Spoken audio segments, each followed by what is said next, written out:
In this video, I'm going to teach you how to create follower vouchers in TikTok Shop.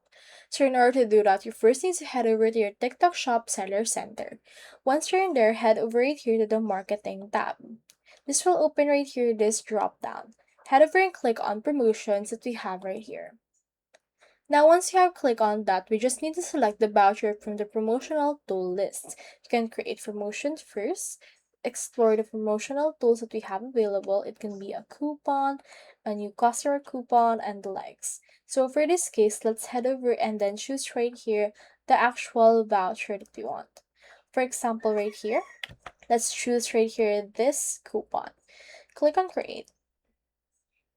Once you have done that, they should be able to open the promotion field that we need to fill out.